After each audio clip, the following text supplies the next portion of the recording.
Vamos a hablar sobre temas económicos y también sobre la liberación de la CTS. Y para conversar sobre el tema, ya estamos con nuestro invitado, el señor José Luis, el doctor José Luis Tapia Rocha, economista, a quien agradezco por esta entrevista. Doctor Tapia, muy buenas tardes, bienvenido a Contacto Directo. Muy buenas tardes, Adolfo. Muy buenas tardes a tus seguidores en Contacto Directo. Vamos a empezar con el tema de la liberación de la CTS, ¿no? ¿Cuáles son los pros y los contras de esta decisión de liberar la CTS?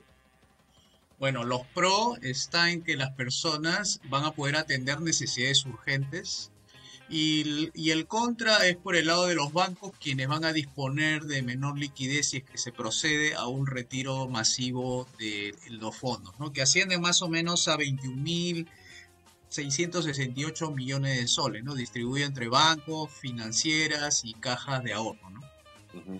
Ahora, no existe una conciencia de la gente realmente de poder tener un tema previsional, ¿no? Es decir, de que, oye, eso te puede servir realmente en el momento que no cuentes con trabajo. Porque, ojo, la CTS se dispone ahora en esta situación de emergencia en poder liberarla, pero es un beneficio que obtienen personas que están laborando. Y eso es, pues, hasta absurdo, diríamos, ¿no? El propósito de la CTS es como un seguro de desempleo y qué bueno que haya sido diseñado de esa manera, porque en caso que no se hubiese tenido la CTS, el panorama económico y financiero para el Ministerio de Economía y Finanzas hubiese sido bastante problemático, porque lo hubiese asumido no el Estado, porque tú sabes que el Estado vive de los impuestos de las personas, sino todos nosotros hubiéramos pagado el seguro de desempleo de las personas que ahorita lo pagan con fondos privados, ¿no? Que es la CTS, que significa el pago de una compensación por un periodo laborable, mínimo tiene que ser un mes, para que cuando se rompa el vínculo laboral, pues vaya y cobre a través de una cuenta bancaria. Felizmente digo, porque si no hubiésemos entrado en un desfinanciamiento aún mayor, porque en estos momentos que ocurre lo que ya todos conocemos, entonces las personas están buscando cómo agenciarse de recursos, ¿no? Aunque la finalidad, repito, es un seguro de desempleo y ahora, bueno, han liberado para todas las personas que tengan o no tengan empleo, ¿no? Ujú. Ahora, pero ¿usted considera que esta es una medida adecuada? O sea, a mí lo que no me termina de convencer es el hecho de que las personas que tienen la posibilidad de tener este CTS son en su mayoría personas que están trabajando, que están juntando este fondo, que este fondo es para futuro, pero reciben un sueldo mensual porque están laborando. Entonces, si bien estamos en una situación crítica de pandemia y se necesita pues tener todos los apoyos, imagínense pues que creo que las personas más perjudicadas son las que en estos momentos no están trabajando, no tienen un sueldo mensual y están buscando pues en cómo sobrevivir. Y de ahí creo que es mi disconformidad con la norma, con la ley. El tema, como lo han propuesto, significa que cualquier persona que tenga un fondo pueda utilizarlo. Ahora, no sabemos dentro de ese grupo humano cuántos tienen problemas de índole financiero, aun cuando sean personas que reciben ingresos.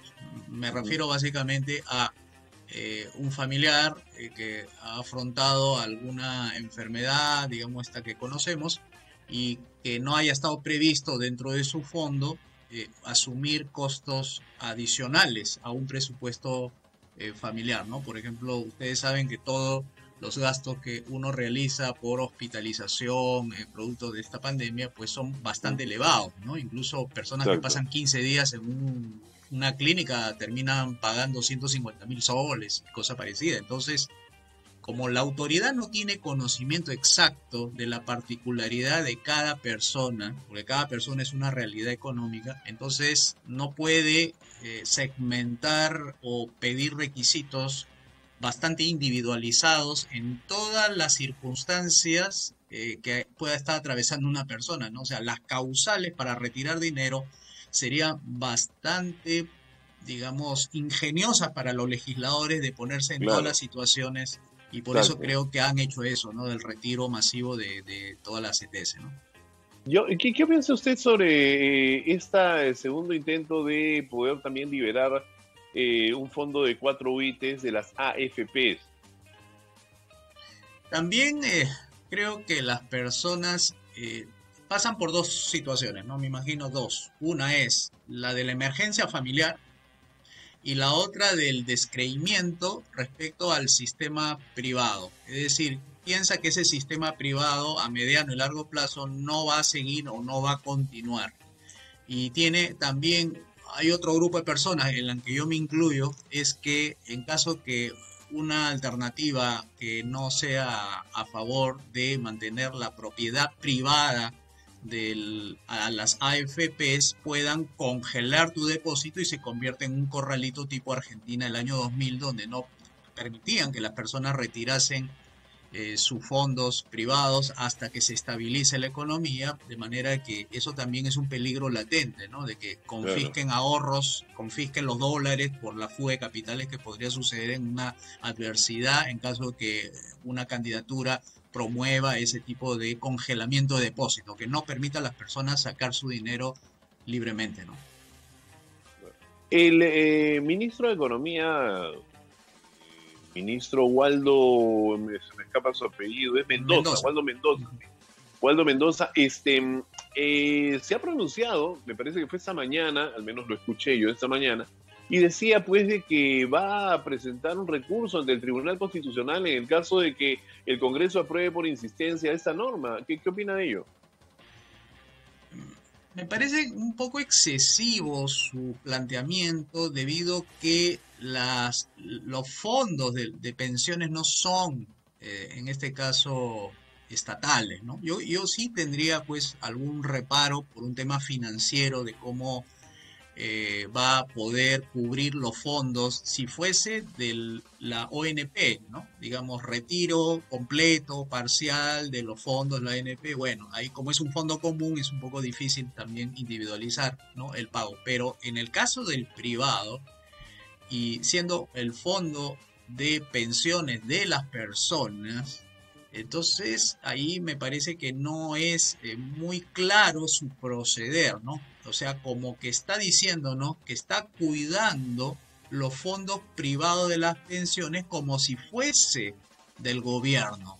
Ese tratamiento me parece un poco excesivo, Ahora, por eso ponerle no un nombre responde, suave, doctor, ¿no? eso no responde, doctor, a la compra de bonos del gobierno que tienen las AFPs.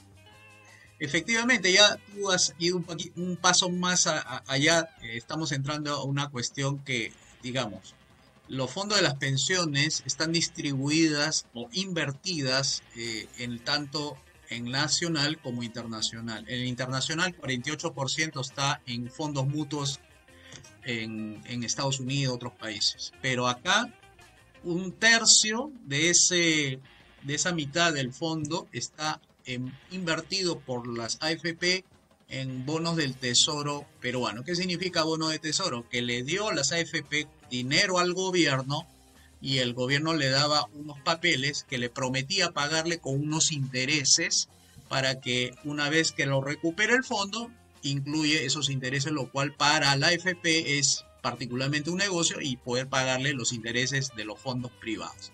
Me parece que si ese es el planteamiento inteligente que lo has puesto tú, es que no tiene el dinero para hacer liquidaciones. Es decir, cuando tenga la gente que retirar esas 4 UITs multiplicado por el número de personas que lo pueden hacer, significaría retirar más o menos, calculamos, unos 20.000 o 30.000 millones. Bueno, esos 20.000 o 30.000 millones, las AFP le va a decir al gobierno, fíjense que yo no voy a hacer el trámite afuera porque voy a perder calificación de riesgo si no lo quiero hacer adentro con ustedes. Así que voy a ir a liquidar lo que usted me entregó de promesa de pago con los intereses incluidos. Entonces el gobierno se ve como decir, digamos, Claro. atrapado, ¿no? Ujú. O digo a la opinión pública que no nos parece porque el fondo privado, es un fondo intangible, o le tengo que entregar el dinero, pero a la vez tengo que atender muchas necesidades que el gobierno se ha comprometido. Entonces creo que está jugando a la primera. Entonces sale con una excusa del Tribunal Constitucional para no devolver el dinero que está, digamos, legítimamente se lo puede demandar las AFPs para recuperar ese dinero. Pero el gobierno creo que no está haciendo ese juego, sino planteando un punto de vista legal para atrasar la entrega de dinero a las AFP, ¿no? Exacto, exacto. Eso creo también yo que es el meollo del asunto, ¿no? El tema, el quedarse pues sin caja. Quiero preguntarle sobre la actualidad política y electoral de nuestro país. Hay dos propuestas que en materia económica son muy distintas, ¿no? ¿O cómo las calificaría usted, que es el experto en el tema económico? ¿Cómo definiría cada una de estas propuestas? Empecemos por Fuerza Popular. A ver, Fuerza Popular, ellos mantienen la idea que al modelo económico de la candidata que promueve la economía social de mercado, hay que hacerle ajustes, es decir, no reformas, ¿ah?, sino ajustes, pequeños ajustes, ¿no? Entonces, dentro de eso está la SUNAT, que piensan hacerle una reforma ahí para recaudar, porque ha caído mucho, como 14 puntos de recaudación, entonces quiere levantar, porque sin dinero el gobierno no puede realizar las obras. Entonces, ellos me parece que lo que están tratando es de darle lo que la gente le está pidiendo ahora: empleo, ingresos y un poco del tema de seguridad, en grandes líneas, digamos así, ¿no? Y ella, bueno, en el debate la candidata ha desarrollado una serie de puntos, ¿no? Entre el dinero, por ejemplo, su línea de acción es entregar el 40% del canon directamente a los pobladores de donde están los yacimientos mineros, que están entregando puntualmente sus impuestos llamados canon, ¿no? Ese es un planteamiento directo a justamente la línea que dice: no me alcanza el dinero. Eso lo dice el 44% de la población. No me alcanza el dinero. Entonces, esa medida apunta a ese digamos, solucionar, ¿no? Porque no, en parte, no va a solucionar el todo.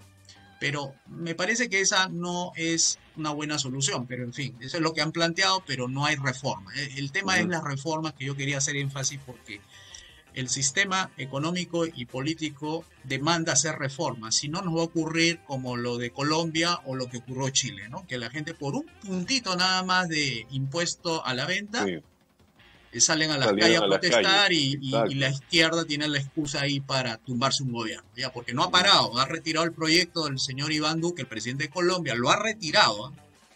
Es retroceso político y la izquierda sigue en la calle. Bueno, ese es el lado de Fuerza Popular. Si no hace las reformas, va a tener dentro de su gobierno estos problemas que no lo está solucionando, o no lo plantea por lo menos desde ahora. Reformas profundas.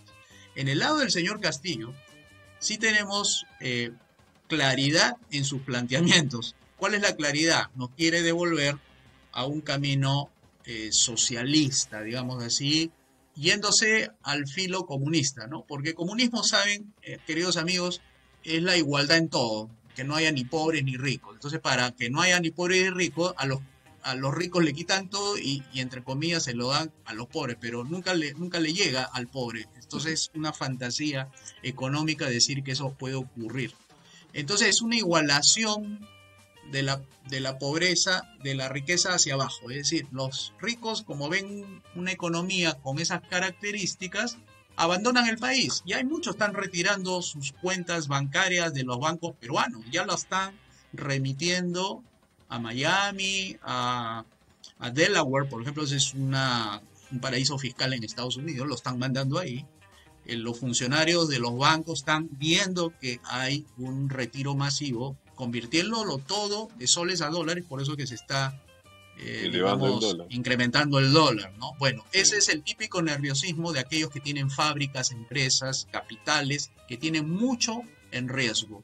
Entonces el señor Castillo, digamos, ha exacerbado el miedo, y encima que lo vinculan con actividades de personas que están en la línea del terrorismo y con un brazo político llamado Movadef, ¿no? Entonces yo, en el caso del señor Castillo, en su planteamiento económico, retrocederíamos a los niveles del año 70, tipo Velasco, Ujú. con las nacionalizaciones, que en realidad son expropiaciones encubiertas, y la gente, los empresarios se van. Y Ahora, pobrecitos nosotros porque no vamos a tener empleo. ¿qué tan cierto es para usted, doctor Tapia, el símil que hacen todos sobre las propuestas del señor Castillo con la actualidad venezolana? Dentro de lo que, digamos, si tú tomas el ideario programa del Perú Libre, yo diría que está ahí Venezuela. Ujú. Pero cuando tú escuchas al señor Pedro Castillo debatir, hablar, aclarar que yo no dije esto, parece que suaviza lo que está escrito ahí y quiere dar la impresión que no va a ser Venezuela. Entonces mi preocupación es, hay dos Pedro Castillo. Un Pedro Castillo que puede estar junto al señor Vladimir Cerrón o un Pedro Castillo que puede estar con el segmento de la población que anda preocupada de su programa económico tipo Venezuela. Si él está tratando de complacer a dos públicos, tarde o temprano va a tener que tomar una decisión. Bueno, usted Entonces yo no recordará estoy que muy seguro que eso vaya a ocurrir en el corto plazo, ¿no? usted recordará que había un Fidel Castro y un Che Guevara, y sabe cómo terminó el Che Guevara.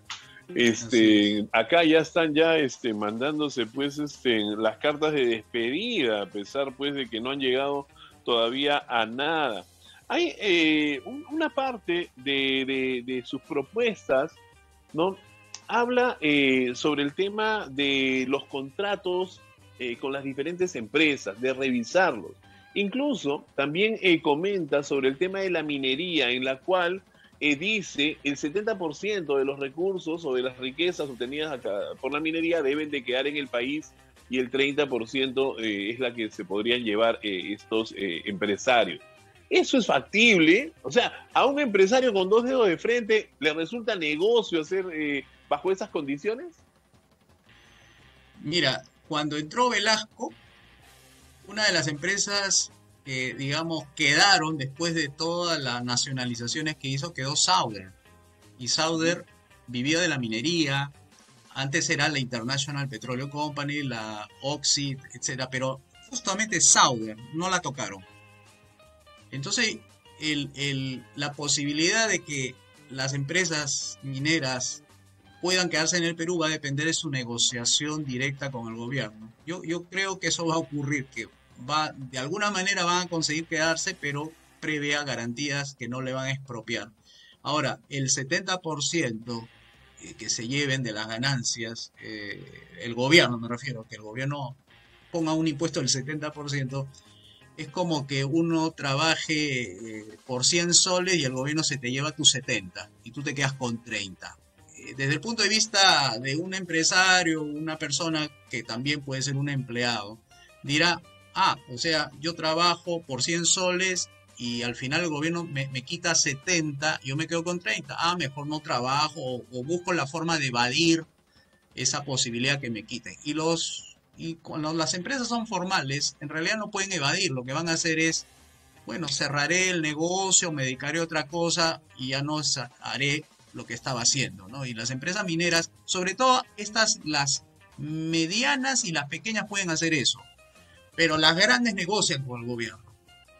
Entonces, las pequeñas y medianas liquidan rápido sus activos, o sea, venden sus tractores, sus palas mecánicas, ¿no? Pero cuando son inversiones de 1.000 millones, 2.000 millones o 500 millones, liquidar eso no es fácil. Entonces, yo creo que al menos las grandes van a estar todavía ahí atentas a ver qué sucede, si realmente es lo que dice él. Pero las medianitas, las chiquitas, yo creo que pueden esperar, creo que hasta el 6 de junio. Vamos a ver cómo se desarrolla la campaña. Y mi opinión particular es que tanto como que Castillo puede asustar, pero también tanto como que Castillo tampoco va a poder gobernar fácil. O sea, hay dos dimensiones que hay que atacar bien. Si es Keiko, para mí, en mi opinión, no va a durar mucho en el gobierno. Le va a exigir demasiado, a la mala izquierda también le tiene jurada varias cosas que se la va a cobrar. Ya se la cobró a su papá, pues ahí lo tiene encerrado, ahora se lo va a cobrar a ella. Por el lado de Castillo, también se lo va a cobrar la derecha, la derecha mercantilista, esta derecha que vive de privilegios, y no le va a dejar gobernar. Seguramente intentarán sacarlo, vacarlo, como lo han hecho con PPK, como lo han hecho con gobernantes, ¿no? Que hemos tenido, y también intentos, qué sé yo, no sé si habrá golpe de Estado, no sé, pero no, tampoco el señor Castillo la tiene fácil, y quedarse en el poder con esa línea política que tiene filo venezolano, ¿no? Entonces, Ahora, todavía me parece que no hay que esa, adelantar. esa actitud autoritaria, prepotente que ha demostrado en estos días, no solamente Castillo, que como usted dice ha bajado un poco el tono, perdón, sino también su partido en sí, congresistas ya que están pues con un autoritarismo tremendo, salen en medios de comunicación a decir, vamos a hacer esto, respetaremos el ideario, no hay hoja de ruta. ¿Eso no termina siendo totalmente perjudicial para la campaña? O sea, puede hacerlo, realmente es como para entrar en pánico, ¿no? Sí, por supuesto.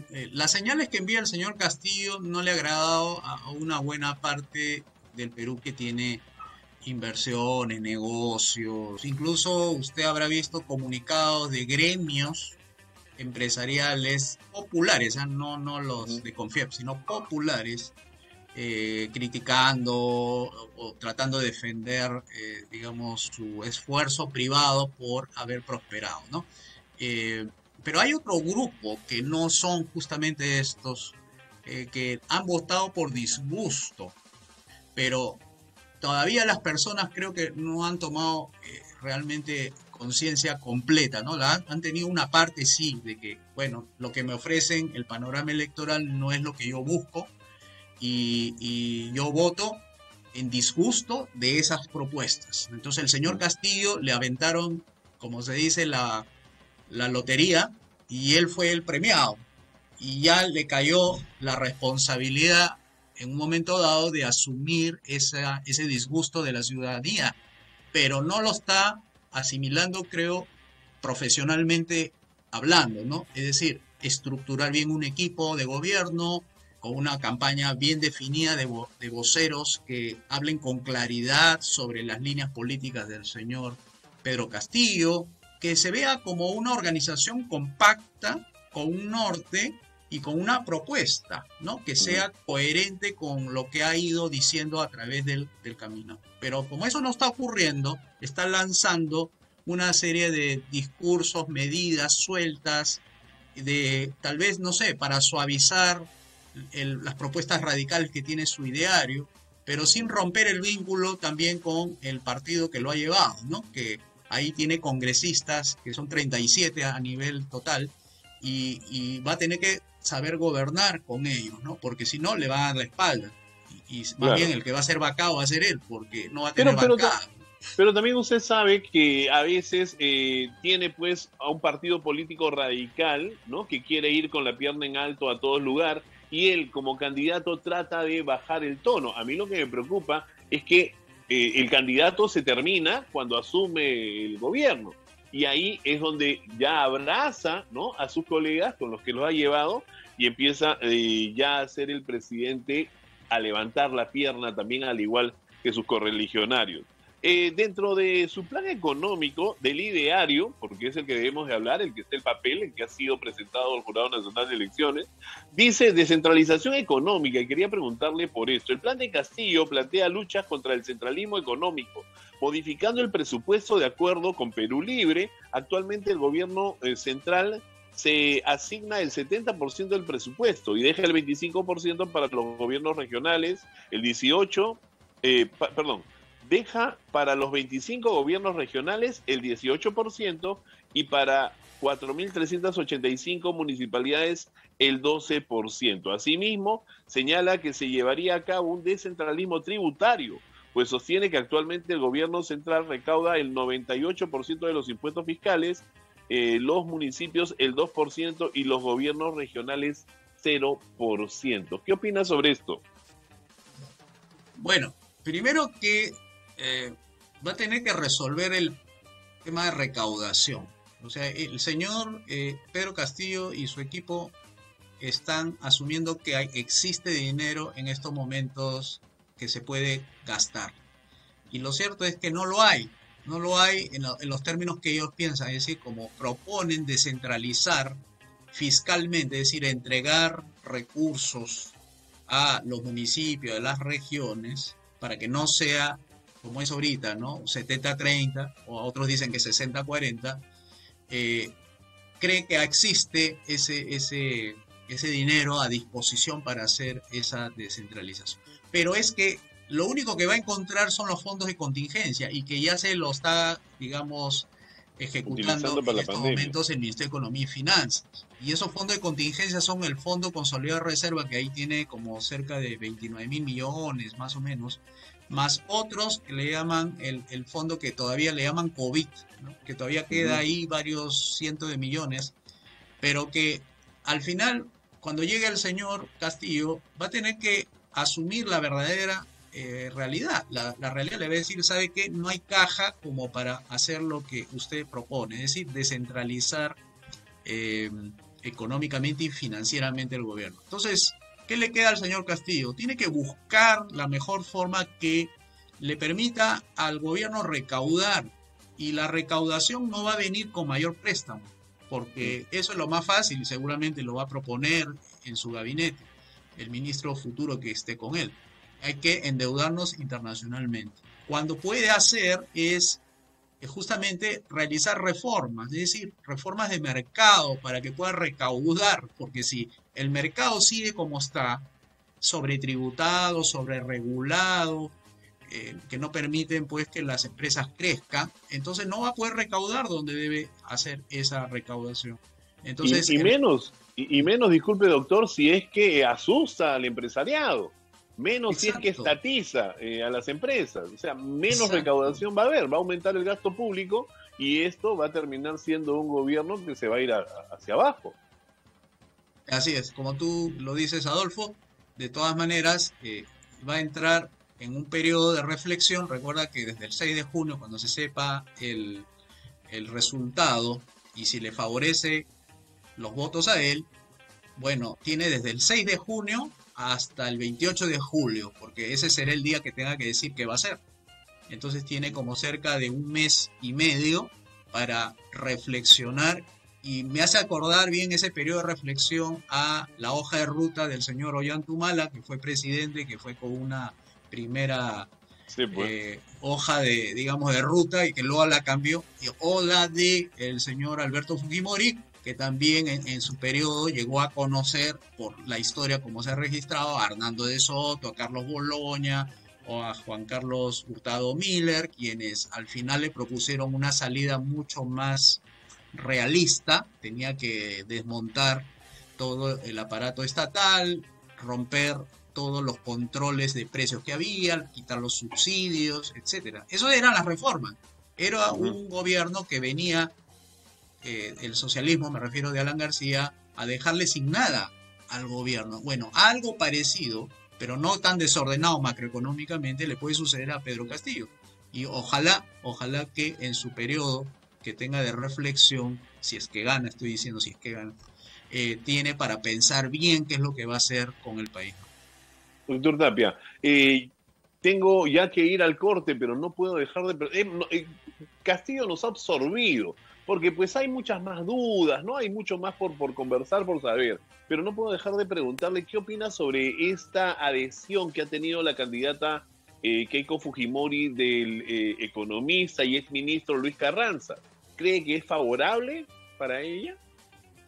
Bueno, Luis Carranza tiene felizmente credenciales que mostrar, ¿no? Ha sido un ministro que ha gobernado en el mejor periodo macroeconómico que ha habido, porque dejó crecimientos del 6-7%, ¿no? Entonces ahí tiene una credencial muy buena y los inversionistas y analistas económicos leen justamente qué indicadores dejó, ¿no? Cosa que no lo puede hacer el ministro Waldo Mendoza ahora, por más técnico muy bueno que sea, pero le va a pasar factura y los pasivos de este gobierno, como también la ministra, la señorita Antonia Alba, que también por más estudios de Harvard que tenga, pero la realidad le va a pasar la factura diciendo qué indicadores has dejado.